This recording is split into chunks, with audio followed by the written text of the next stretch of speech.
investing, estate and retirement planning? Well, I went to school, so you don't have to. Welcome to Finances and Final Care and Hospice. Finances and, in conjunction with my company, Capital Coaching, helps people achieve their financial goals through personal, tailored, and attentive financial coaching services. Together, we'll create a successful financial plan by examining your spending and saving habits, then guiding and educating you to your own personal success. Coaching services include evaluation of your spending plan or budget, building your savings, financing your retirement, examining your insurance needs, and planning for your individual goals. Please contact me at capitalcoaching.net to make an appointment for a free consultation. This is a challenging topic, but one that is so necessary. If you have aging family, you should begin researching now what your options are. This is not a podcast on funerals and end-of-life planning. That's in episode 60, and elder care is covered in episode 65. Today, I want to talk about finding a caring and compassionate facility or making plans for home care when hospice is needed. It may seem premature to even consider this topic, but when a loved one needs this type of care, it can be thrust upon you, and trying to make these decisions when emotions are high or when you're needing to provide care is a huge challenge. It's possible that your loved one's discharged to a rehab facility and you don't already know where you'd like them to go, or you're stuck with accepting the place that a hospital or caseworker finds and moving them on their own timeline. Sadly, what Medicare will cover may not be the facility that you'd like your loved one in, and if they have not planned for additional funds through retirement plans or long-term care, they may not have the money for choices either. You can start by looking at rehab centers near you or other forms of assisted living. Get inside, tour the facilities. You may not find the place you're looking for right away, but you'll be able to eliminate many this way. Look at the staff and staffing ratios. How many care workers are there per residence? Is there an RN on site or just on call? None of this will guarantee availability when you need it, but you'll know where you don't want them to go. This also applies to loved ones that need support due to memory care issues. Once that time arrives that they can no longer be cared for in the home, you'll want to know where they're going to go. Hospital care or end-of-life care is quite often sudden. Even if your loved one has been ill, this type of transition can still seem like a sudden choice.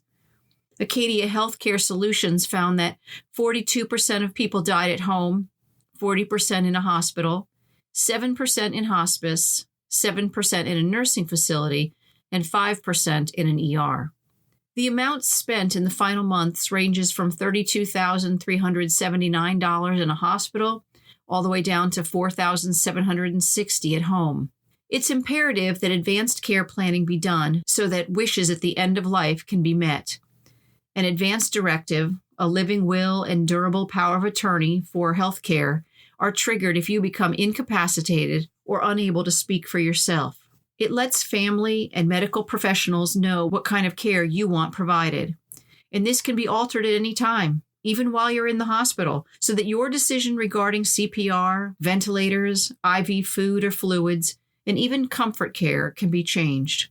When relieving your suffering is the only meds given, any changes and your wishes will be followed.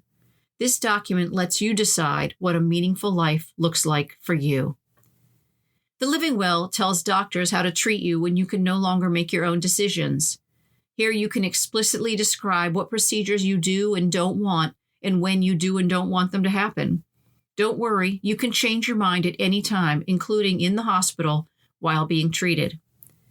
The Durable Power of Attorney is a legal document where you get to name the person or persons that will be allowed to make medical decisions for you when you can't. Choose someone who understands your wishes and values and will act as you want them, not as they'd want for you. It's most common in regards to if you want to be resuscitated when your heart stops beating to have a DNR, or intubated, DNI, when you can't breathe on your own. This can also be called a DNAR, do not attempt resuscitation, or AND, allowed to die naturally.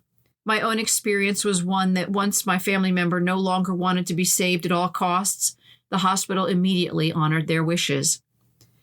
Johns Hopkins has a website with an article called Hospice Discharge that was very helpful at hopkinsmedicine.org. One very important experience I had was where the patient goes after being discharged from the hospital.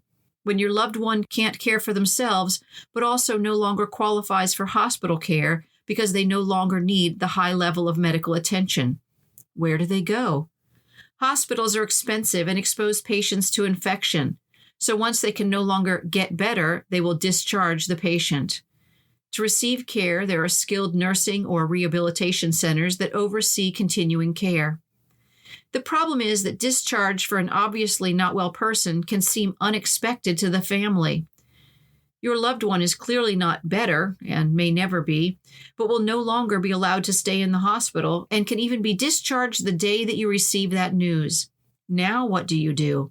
Unless you have experience with this in some way, it's almost inconceivable how quickly this discharge can happen. The hard part is, where do they go? Again, this can be completely unexpected, and more than likely, where they go is out of your hands and in the discharge planners. Then what's available, the cost of staying there, and level of need will determine where they go. Again, in my own experience, even in a highly populated, economically sound area, the level of care was questionable. So what do you do now? If there's any way to quickly visit facilities, even if it means leaving your loved one alone in the hospital for a while, it's worth every minute to find a place that you want them in. The good news is, if there is any at this time, that Medicaid and Medicare do cover most expenses relating to hospice once a terminal diagnosis is made. The bad news is that although most Americans say they want to die at home, this can cause many families a lot of grief.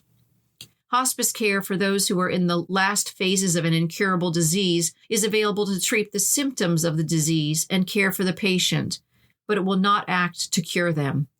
It's typically used when the person is not expected to live for more than 6 months. Palliative care is used to manage the symptoms and provide comfort, including pain relief, at any stage of a serious illness. It also uses specialized professionals to help manage the mental, physical, emotional, social, and spiritual issues for the patient and family who care for them. Respite care is available for families and friends to allow time away from caregiving. This is inpatient care for up to 5 days so that rest can be given to those who provide care, to include vacation or even special events. In that way, family can try and recharge before providing care again. Bereavement care is available once your loved one has passed, helping those who provide care support from a trained volunteer, clergy, or counselor through phone calls, visits, and other support groups for up to 1 year. It's amazing how quickly someone can begin to fail and need more care than they did before. Be prepared and do your research so that you can be ready for this final stage in yours or a loved one's life. You can provide comfort by enjoying each other's company, listening to them, even if it's hard to hear what they have to say. Enjoy memories with them, support them spiritually, and finally, celebrate their life. It's been proven to provide a better quality of life in their final days, allowing them and you to come to terms with death and experience a less stressful passing. Thanks for listening to Finances and Final Care and Hospice. I know you chose to listen, and I am grateful. If you enjoyed this episode, please follow or subscribe for free in your podcast provider and share your favorite episode with a friend. I'd love you to leave a review because it brings financial education to others and it helps people find me more easily. Also, please let me know what questions you'd like answered or any topics that you'd like covered by going to the website at financesand.net and leaving a message. You can also contact Capital Coaching for your personal financial needs at capitalcoaching.net. Finances and does not provide tax or legal advice, and nothing in this podcast is to be construed as such. Always consult a tax, accounting, or legal professional for advice on your specific situation. Remember, I went to school, so you don't have to.